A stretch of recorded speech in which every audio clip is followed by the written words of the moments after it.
Good morning friends. Myself doctor Dexter Patel. Sickle સેલની ચર્ચામાં આજે વાત કરીશું. એક એવો અહેમ મુદ્દો છે જે કદાચ સાયકોલોજીકલ, મેન્ટલી, ફિઝિકલી ઘણી બધી અસર કરે છે. એક કપલ છે જે સિકલ સેલ ટ્રેટ છે, બંનેને સિકલ સેલ ટ્રેટ છે. એક બાળક છે, પહેલું બાળક છે તે સિકલ સેલ ટ્રેટ છે. તો હવે બીજી પ્રેગ્નન્સી રહી છે, 3 મહિનાની એટલે કોઈ PNDT કરાવ્યું છે, રિપોર્ટ આવ્યો છે અને એનું જે બાળક, આવનારું જે બાળક છે તે સિકલ સેલ ડિસીઝ છે. એટલે બંને પેરેન્ટ્સ એટલે માતા અને પિતા કન્ફ્યુઝન સ્ટેજમાં છે. અને એટલા બધા કન્ફ્યુઝન સ્ટેજમાં છે કે એ નક્કી નથી કરી શકતા કે ડિસિઝન લેવું, શું લેવું, બાળકને એબોર્ટ કરાવવું કે ના કરાવવું, કે પ્રેગ્નન્સીને કન્ટિન્યુઅસ રાખવી. અને સમય પણ ઓછો છે. એટલા માટે મારી પાસે પણ ઘણીવાર મેં સલાહ લીધી છે, બીજા પાસે બી ઘણી લોકો પાસે સલાહ લીધી છે. ચર્ચા કરવાનો તમારી સાથે ચર્ચા કરવાનો આ ટૉપિક એટલા માટે જરૂરી થઈ પડ્યો છે કે કદાચ આ પરિસ્થિતિમાંથી ઘણા બધા લોકોએ પસાર થવું પડી રહ્યું હશે, પસાર થશે. તો શું કાળજી લેવી, શું નિર્ણય કરવો અને શું નહીં કરવું.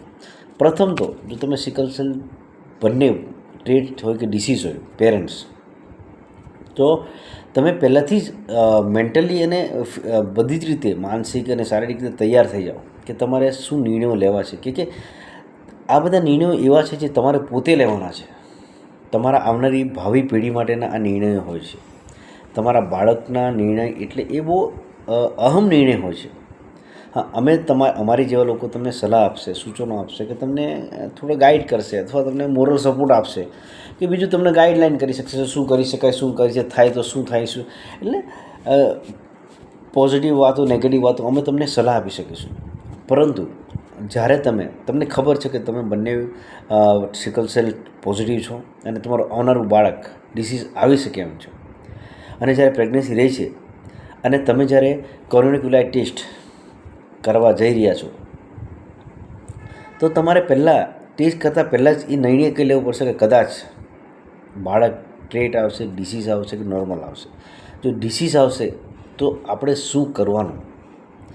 ટ્રેટ આવશે તો ઠીક છે, કે ડિસીઝ નોર્મલ આવશે તો ઠીક છે, પરંતુ જ્યારે બાળક તમારું જે ગર્ભમાં હશે તે ડિસીઝ આવશે તો તમે શું નિર્ણય લેશો. એટલે કે મારી પાસે ઘણા બધા લોકો આવે છે, ઘણા બધા એજ્યુકેટેડ પેરેન્ટ્સ હાલની અંદર એજ્યુકેટેડ લોકો આવે છે, આ બધી વસ્તુથી બિલકુલ માહિતગાર છે. પરંતુ એક માતા પિતા બનવાની જ્યારે વાત આવે ને ત્યારે તમે બધી જ રીતે ગમે એટલા એજ્યુકેટેડ હો, ગમે એટલા તાકાતવર હો, તમે ફિઝિકલી, મેન્ટલી બહુ પાવરફુલ છો, પરંતુ જ્યારે તમારા બાળકની વાત આવશે ને એટલે તમે બધી જ રીતે ઢીલા પડી જશો. તમારી વિચારશક્તિ બંધ પડી જશે, મેલ હોય કે ફિમેલ હોય. આ તમે એક એવી સ્ટેજમાંથી પસાર થશો કે કદાચ તમે વિચારી પણ ના શકો. અને એટલા માટે જ મારી પાસે ઘણા બધા પેરેન્ટ્સ આવે છે જેને આ પરિસ્થિતિ હોય છે. તો હું પહેલી જ તમને એક જ સલાહ આપું, પહેલું પગથિયું તમારું એવું છે કે જો તમે જાણવા માગો છો અને જો તમારું બાળક ડિસીઝ આવશે તો તમે એબોર્શન કરવા માગો છો કે નથી, કે પ્રેગ્નન્સીને કન્ટિન્યુઅસ રાખવા માગો છો, એ તમારો જો ફર્મ નિર્ણય હશે તો મહેરબાની કરીને હું એક પર્સનલી, હું કદાચ ખોટો હોઈ શકું પણ હું પર્સનલી કહું તો કોરોનિક્યુલાઇટ ટેસ્ટ કરવાનું માંડી વાળો.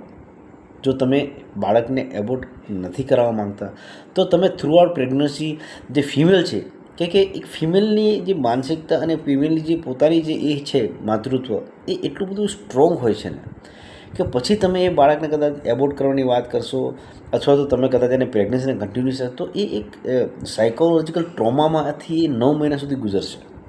અને ઇટ ઇઝ વેરી ડિફિકલ્ટ. અને પ્રેગ્નન્સીમાં ઘણા બધા કોમ્પ્લિકેશનો આવવાની શક્યતાઓ રહી છે. એટલા માટે મહેરબાની કરીને જ્યારે તમે નિર્ણય લો કે ભાઈ મારે કોરોનિક્યુલાઇટ ટેસ્ટ કરાવવો છે, કે મારું બાળકને કંઈ છે કે નથી, તો વહેલાથી જ નક્કી કરી લો કે કદાચ આવું આવશે તો શું કરીશું. અને જે કરવા માટે તમે તૈયાર હો તો જ કરાવો, નહીં તો પછી આમાં ઘણા પ્રોબ્લેમ થાય છે. બિલકુલ એઝ અ ડૉક્ટર હું તમને એવું કહું કે ભાઈ કરાવવું જ જોઈએ, પરંતુ પછી મેં એટલા બધા થ્રુઆઉટ પ્રેગ્નન્સી ફિમેલોને જોયું છે, એટલી બધી માનસિક ટ્રોમામાં ગુજરે છે કે તમે એમનું કદાચ એમની જે પરિસ્થિતિમાંથી પસાર થાય છે ને એ એઝ એ મેલ આપણે કદાચ એ ફીલ ના કરી શકીએ. એટલે ખાસ તમને એટલા માટે કહી રહ્યો છું, એઝ એ ડૉક્ટર બી સમજો કે ફ્રેન્ડ સમજો કે જે બી, કે પહેલાં નિર્ણય લઈ લેજો કે તમારે આગળ કેવી રીતે કરીશું જો કદાચ આ આવશે તો. અને પછી ઘણા લોકો એવું પણ થાય છે કે પછી 5મા મહિને કે 6ઠ્ઠા મહિને નિર્ણય લેવા જાય છે તો એ ઘણું લેટ થઈ જાય છે. તો જે સમય તમારે નિર્ણય એ સમય તમારે લેવો જ પડશે. નિર્ણય કે 4થા મહિને નિર્ણય લેવાનો છે તો લેવો જ પડશે. તમે નિર્ણય નહીં લેશો તો પછી તમે કન્ટિન્યુ પ્રેગ્નન્ટ પછીથી પાછળથી તમે એવું કહેશો કે આ તો કરાવતા સારું આ થતું, તો એ બહુ લેટ થઈ જાય. અને પછી આપણે ઘણી બધી બીજા બધા કોમ્પ્લિકેશનમાંથી એવા પસાર થઈ રહ્યા છે. ફેમિલીના મેં ઘણું લાંબુ જોયું છે. હું હજારો લોકો લાખો લોકોને મળું છું, હજારો સિકલ સેલ ડિસીઝ પેશન્ટોને મળતો રહું છું, ફેમિલીને મળતો રહું છું. સમજી લો કે હું એટલા બધા લોકોને મળી રહ્યો છું, એટલા બધા નોર્મલ અબનોર્મલ સામાજિક લોકોની સાથે અને ઘણી બધી ચર્ચા કરું છું, ત્યારે ઘણી બધી વસ્તુઓ જાણવા મળે છે. અચંબામાં પડું છું, એમની સાથે ઘણી ચર્ચાઓ કરું છું. અને એની પરથી એવું જરૂર કહીશ કે આ બધી વસ્તુઓ સમજવાની વસ્તુ છે. ખાસ તો જે તમે એઝ એ પેરેન્ટ્સ છો, જે માતા પિતા છો, હસબન્ડ વાઈફ છો, એમણે આ નિર્ણય લેવા પડશે અને એકબીજાને સપોર્ટ, અને જે પણ નિર્ણય લેશો એની પર તમારે સપોર્ટ લેવો પડશે. તમે એકબીજાને સપોર્ટ કરવો પડશે. ભલે પછી જે નિર્ણય લો તો તમે બાળકને આવવા દેવા માંગતો તો એવું પ્રોબ્લેમ નથી, એબોર્ટ કરવા માંગ, પણ એકબીજાને સપોર્ટિંગ રહેજો. પછી ઘણીવાર એવું થાય છે કે હસબન્ડ અલગ વિચારે છે, વાઈફ અલગ વિચારે છે, અને પછી એટલા બધા મતભેદો થાય છે કે એક નાની વસ્તુને મોટું સ્વરૂપ ધારણ કરી રહી છે. અને એક ફેમિલીમાં બહુ મોટું ગેપ થતું જાય છે. અને પછી પ્રોબ્લેમનું સોલ્યુશન કદાચ આવતા આપણે એટલું બધું લેટ થઈ ગઈએ છીએ ને ઘણા બધા યંગ કપલ આવી રહ્યા છે, ઘણા એજ્યુકેટેડ લોકો આવી રહ્યા છે, અને એમની સાથે ઘણી ચર્ચાઓ થાય છે. ઘણું બધું આપણો સમાજ જાગૃત નથી આવી છે, એટલા માટે સામાજિક રીતે બી એમને ઘણી તકલીફો પડી છે. ઘણીવાર ડાયવર્સ સુધી વાત જાય છે, અને એવું ઘણું બધું થાય છે. તો મારી એક જ વિનંતી કે જે પણ તમે નિર્ણય લો એ સાચી રીતે લો, એકબીજાને લોયલ રહો, અને ગભરાવાની કોઈ પણ વસ્તુ જરૂર નથી. અને સિકલ સેલ ડિસીઝ એકવાર બાળક આવશે બી ને તો આધુનિક જમાનાની અંદર આપણે એને લડી લઈશું. આપણે તકલીફ પડશે, પણ આપણે એ હવે ભારત દેશ સિવાય પણ ઘણી બધી દરેક કન્ટ્રીમાં આ સિકલ સેલની પણ નવી નવી મેડિસિનો આવી રહેલી છે, નવું બધું આવી રહ્યું છે. આપણે કાળજી લઈશું, તંદુરસ્ત જીવન જીવી શકીશું.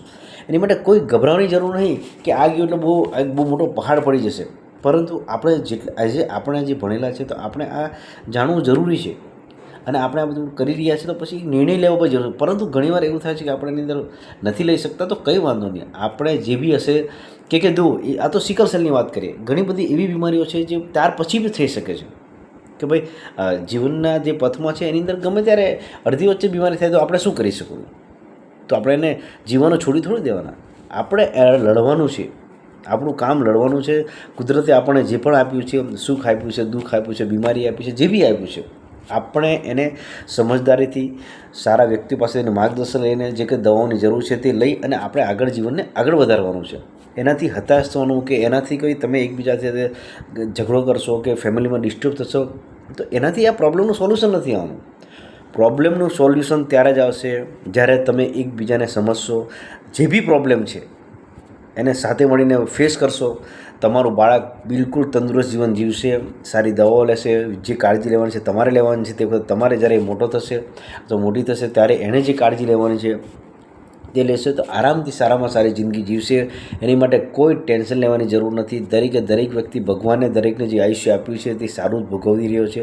આપણે જે જાણીએ છીએ તેની કાળજી લેવાની જરૂર છે. પરંતુ ઘણા માતા પિતા, ઘણા લોકો, આજે બી મારી પાસે એક ફિમેલ એ કન્ડિશનમાં આવી કે મારે એને ઘણું એટલે 2 કલાક 3 કલાક કાઉન્સેલિંગ કરવું પડ્યું કે ભાઈ એમ કશું જરૂર નથી, એનાથી હતાશ થવાની જરૂર નથી. આ બધી વસ્તુ જીવનનો એક પાર્ટ છે. સુખ અને દુઃખ એ આપણે નક્કી નથી કરતા. કુદરતે ઘણી બધી વસ્તુઓ આપેલી છે, એને માટે કોઈ જરૂર નથી કે ભાઈ આને આ જ કરશું તો થશે. એટલે હું દરેક વ્યક્તિને, જે લોકોને સિકલ સેલ છે, જે લોકોને નથી, અથવા તો બીજી કોઈ બી બીમારી છે, એમને એક જ કહીશ કે ભાઈ પોતે સ્ટ્રોંગ લો, એકબીજાને વફાદાર રહો, એકબીજાને સમજો. અને જે પણ બીમારી છે એ બીમારીને દરેકનું નિરાકરણ છે, દરેકનું સોલ્યુશન છે.